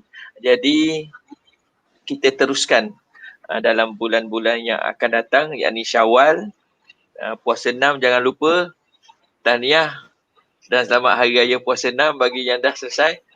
Saya tinggal sehari lagi, esok last sebab lambat sikit mula. Saya kira yang ramainya dah selesai lah. Ustaz Anwar dah kan? Dah beraya dah. Ustaz Nizwan dah yang belum tu ada lagi. Sebab esok double. Esok hari putih 13, 14, 15. Selasa, Rabu, Khamis. Khamis triple lah. Puasa sunat Syawal, puasa sunat hari Khamis, puasa sunat hari putih. Subhanallah. Cuma yang hari Rabu ni, ingatan keduanya ialah malamnya selepas maghrib ada solat sunat gerhana bulan. Tu ingatan. Solat sunat gerhana bulan pada hari Rabu 26 kan? 26 hari bulan, hari Rabu, solat sunat gerhana bulan. Jadi kita ambil peluang-peluang ini. Moga-moga ibadah kita Allah Subhanahu Wa Taala terima, dan amalan kita pada bulan Ramadan yang lepas Allah Subhanahu Wa Taala terima insya-Allah. Saya tutup dengan zikir yang lebih baik daripada Ustaz Saibun bagi zikir yang lebih baik dari zikir siang malam. Hadis ini daripada Abu Umamah radhiyallahu anhu. Dia berkata bahawasanya Nabi SAW melihat aku sedang menggerakkan bibirku, lantas baginda Nabi SAW bertanya, dengan apa kau gerakkan bibirmu wahai Abu Umamah? Lalu jawabku, aku menyebut nama Allah ya Rasulullah sallallahu alaihi wasallam. Maka sabdanya, mahukah aku khabarkan kepada kamu yang lebih baik dan lebih afdal dari zikirmu siang dan malam? Maka aku menjawab, wahai Rasulullah sallallahu alaihi wasallam, ya. Lalu baginda Nabi sallallahu alaihi wasallam mengajar zikir seperti yang disebutkan ini. Zikirnya mudah sangat. Subhanallah adada ma khalaq wa subhanallah mil'a ma khalaq wa subhanallah adada ma fil ardi was sama wa subhanallah mil'a ma fil ardi was sama wa subhanallah adada ma ahsa kitabuh wa subhanallah mil'a ma ahsa kitabuh wa subhanallah adada kulli syai' wa subhanallah mil'a kulli syai'. Walhamdulillah adada ma khalaq. Walhamdulillah mil'a ma khalaq. Walhamdulillah adada ma fil ardi was sama. Walhamdulillah mil'a ma fil ardi was sama. Walhamdulillah adada ma ahsa kitabuh. Walhamdulillah mil'a ma ahsa kitabuh. Walhamdulillah adada kulli syai'. Walhamdulillah mil'a kulli syai'. Hadis riwayat Imam Ahmad. Maka kita boleh perbanyakkan zikir-zikir ini. Moga-moga Allah Subhanahu Wa Taala terima amalan kita insya-Allah. Yang baik datangnya daripada Allah Subhanahu Wa Taala, yang buruk dan lemah itu datangnya daripada kelemahan kita semua. Hakikatnya semua ilmu itu adalah milik Allah Subhanahu Wa Taala. Aqulu qawli hadza wa astaghfirullah li wa lakum. Wassalamualaikum warahmatullahi wabarakatuh.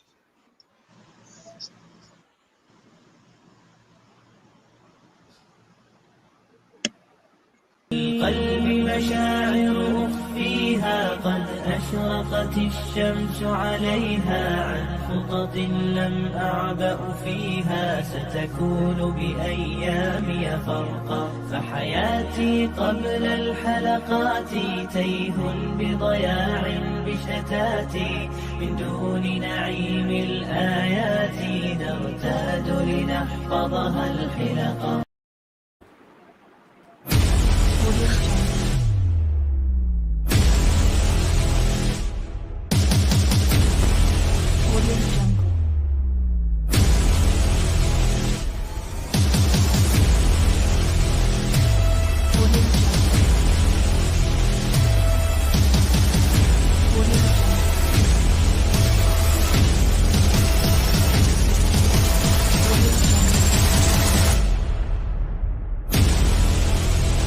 Audio Jungle.